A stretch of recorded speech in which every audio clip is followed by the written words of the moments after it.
سلام، صبح بخیر همراهان گرامی. بیماری که امروز داریم یک مورد سنگ کیسه صفرا هست که همزمان سنگ مجرای اصلی صفرا کولدوک رو داشته. سوالی که بعضی از بیماران میپرسن راجع به سنگ‌های همزمان کیسه صفرا و همزمان سنگ کولدوک هست.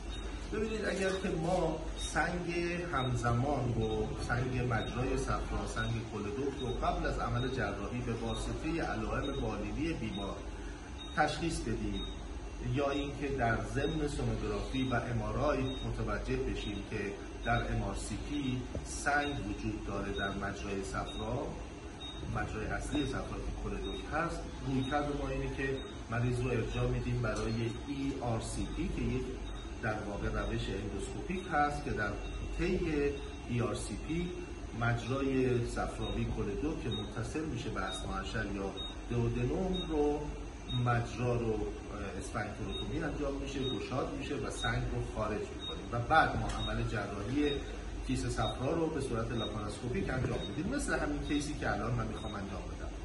اما اگر در حین عمل جراحی ما متوجه بشیم به واسطه کاری که من همیشه انجام میدم، کولانژیوگرافی حین عمل، اینترااپراتیو کولانژیوگرافی، تشخیص بدیم که یک سنگی در مجرای صفراوی همزمان وجود داره.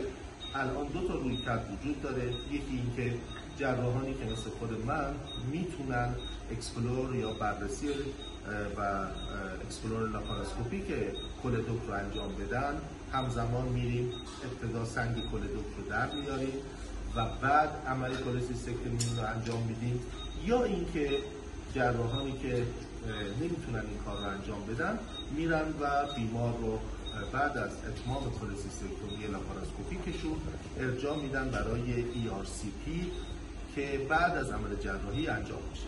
در این مورد ما قبل از عمل جراحی متوجه سنگ کولدوک شدیم، ERCP رو همکاران من انجام دادن و الان من ادامه کار رو به صورت کولسیستکتومی لاپاراسکوپیک برای بیمار انجام میدم. متشکرم.